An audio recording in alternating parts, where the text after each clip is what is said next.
بسم اللہ الرحمن الرحیم نحمدہ و نصلی علی رسول الکریم اما بعد۔ غلط راستے کی منزل کیا ہے؟ غلط راستے کی منزل جہنم ہے۔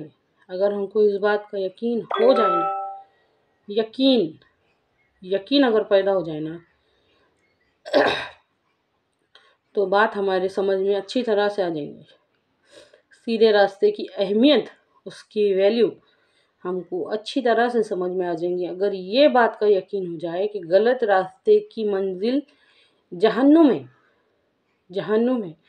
قرآن پاک میں اللہ تعالیٰ ارشاد فرماتا ہے، الم نجل لہ عینین، سورہ بلد کی آیت ہے یہ۔ الم نجل لہ عینین، بھلا ہم نے تجھ کو دو آنکھیں نہیں دی، وہ لسانا و شفتین، اور زبان اور دو ہونٹ نہیں دیے، وہ ہدینہ النجدین، اللہ رب العزت فرماتا ہے کہ یہ سب چیزیں بھی دی اور ہدایت کے دونوں راستے بتائے، دونوں، ایک سیدھا، ایک صحیح اور ایک غلط۔ اب یہ ہم کو ارادہ اور اختیار دیے لائے، اس میں سے جس کو چاہے تم چنو، اور قرآن اور حدیث ہم کو یہ تعلیم دیتی ہے کہ تمہارے واسطے یہ سیدھا راستہ ہے۔ جب اللہ رب العزت نے سب سے پہلے حضرت آدم علیہ السلام کو مٹی سے بنائے تھے، آدم علیہ السلام کو، تو فرشتوں نے فرمایا، یا اللہ تو انسان کو کیوں بنا رہا ہے، یہ تو تیری نافرمانی کریں گے۔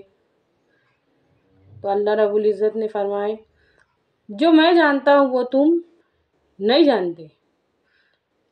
یہ جو دو قوتیں دلی ہیں نا اللہ رب العزت نے، ارادہ اور اختیار، سارا کا سارا امتحان اسی کا ہے۔ اچھی طرح سے سمجھیے، دو راستے، ایک رحمان کا، ایک شیطان کا۔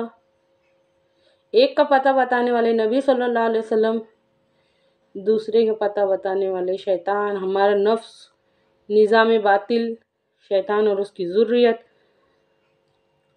اب یہ ہم کو طے کرنا ہے، قدم قدم پہ یہ ہمارے واسطے امتحان آتا، ہر بات میں امتحان آتا کہ ہم ہمارے واسطے کیا پسند کرتے، انصاف پسند کرتے یا نا انصافی پسند کرتے، رحم پسند کرتے یا بے رحمی پسند کرتے، لوگوں کے ساتھ ظلم کرتے یا ان کے ساتھ کیا معاملہ کرتے، دھوکے دیتے یا نہیں دیتے۔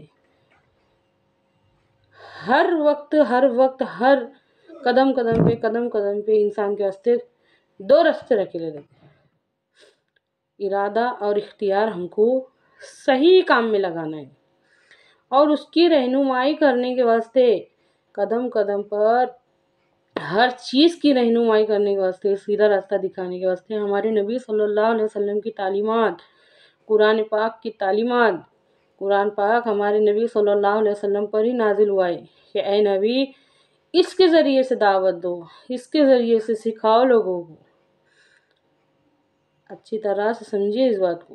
اگر یہ یقین بڑھ جائے نا ہمارے دلوں میں کہ غلط راستے کی منزل جہنم ہے، تو صحیح راستے کی ویلیو خود بخود ہمارے سمجھ میں آ جائیں گی۔ ہمارے نزدیک جتنی ویلیو کھانے پینے کی ہے، ہر چیز انسان سب سے زیادہ پیٹ کے واسطے کر رہا ہے نا۔ دنیا کے اندر اگر سب سے زیادہ محنت ہوتی ہوں گی تو پیٹ کے واسطے ہوتی ہوں گی، اس کے بعد کوئی چیز کے اوپر ہوتی تو خواہشوں کے اوپر ہوتی ہوں گی۔ تو اگر ہم کو یہ یقین ہو جائے کہ غلط راستے پر چلنے کی منزل جہنم ہے، تو ہمارے اعمال میں بدلاؤ آئے گا اور ہدایت کی ویلیو ہمارے سمجھ میں آئیں گی۔ اور جب ہدایت کی ویلیو سمجھ میں آئیں گی تو اللہ اور اس کے رسول صلی اللہ علیہ وسلم کی سمجھ میں آئیں گی کہ رسول صلی اللہ علیہ وسلم، ہمارے نبی صلی اللہ علیہ وسلم سے ہمارے تعلقات کی بنیادیں کیا ہے۔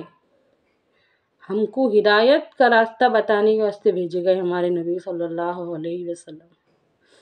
اچھی طرح سے سمجھیے، 48 بار، کوئی اور دعا 48 بار نہیں کرنے لگا اللہ تعالیٰ نے ہدایت کی، اہدنا الصراط المستقیم، اہدنا الصراط المستقیم، اہدنا الصراط المستقیم، فجر میں 4 بار، ظہر میں 12 بار، عصر کی نماز میں 8 بار، مغرب کی نماز میں 7 بار، عشاء کی نماز میں 17 بار۔ آیت کے بغیر سورہ نہیں ہوتا، سورہ کے بغیر نماز نہیں ہوتی۔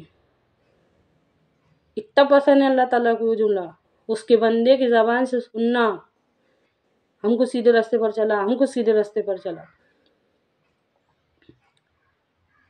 اچھی طرح سے سمجھیے اس بات کو، صرف اس کو زبان سے بار بار ادا نہیں کرنا، اس کی ویلیو کو سمجھنا بھی ہے، اس کی ویلیو کو سمجھنا بھی ہے کہ وہ کتنی بڑی بات ہے۔ صحیح راستے کی سمجھ ہماری زندگی میں آ جائیں گی کہ ہم پیٹ کے واسطے تو محنت کرتے، ہوا انسان کو جو جو جو جو ضروری چیز ہے اس سب ضروری چیز میں ایک ضروری ہدایت بھی ہے۔ جیسے ہم پیٹ کے واسطے محنت کریں نا، اس طرح ہم ہدایت کے واسطے محنت کرنے والے بن جائیں گے انشاءاللہ۔ اچھی طرح سے سمجھیے اس بات کو، ہدایت بہت بڑی نعمت ہے، بہت بڑی نعمت ہے۔ دنیا کی کوئی بھی نعمت ہدایت کے برابر نہیں ہو سکتی۔ اگر ایک پڑھنے میں نعمت ہدایت ہو اور ایک پڑھنے میں دنیا کے تمام چیزیں ہو، دنیا کی ہر نعمت ہو، تو ہدایت والا پڑھ رہا جھکے گا۔ ہدایت اتنی بڑی چیز ہے۔ فرض کر لو اگر انسان کے پاس دولت ہے اور ہدایت نہیں ہے تو وہ کیا کرے گا؟ وہ دولت کا غلط استعمال کرے گا، اس کو غلط کاموں میں لگائے گا، عیاشیاں کرے گا، بدمعاشیاں کرے گا اور دولت کا صحیح استعمال نہیں کرے گا۔ دنیا کی کوئی چیز نعمت ہی نہیں ہے جب تک کہ اس کے ساتھ نعمت ہدایت نہ ہو۔ اگر اولاد ہے تو اولاد کو اچھی تربیت نہیں دیں گے، اولاد ان کے واسطے سہانے روح بن جائیں گی، ثواب جاریہ کی بدلے عذاب جاریہ بن جائیں گی اگر ہدایت نہ ہو۔ صحت اور تندرستی ہے، وقت ہے، لیکن ان سب چیزوں کا اچھے سے استعمال نہیں کریں گے، ہدایت نہیں ہے تو وہ نعمت کچھ بھی فائدے کی نہیں ہے۔ دنیا کی سب سے بڑی نعمت ہدایت ہے۔ ان سب باتوں میں غور و فکر کر کے اپنے یقین کو پکا کرو، اور جیسا یقین ہم کو رہتا نا کہ کرنٹ کی جگہ پہ نہیں جانا، جس جگہ پہ کرنٹ رہتا وہاں کا ہمارا ہاتھ نہیں جاتا، ویسے ان سب چیزوں کے اندر اگر ہم کو یقین ہو جائیں گے نا کہ غلط راستے کی منزل جہنم ہی ہے، تو انشاءاللہ ہمارے اعمالوں میں فرق آئے گا۔ اے اللہ کہنے سننے سے زیادہ عمل کی توفیق دے، آمین۔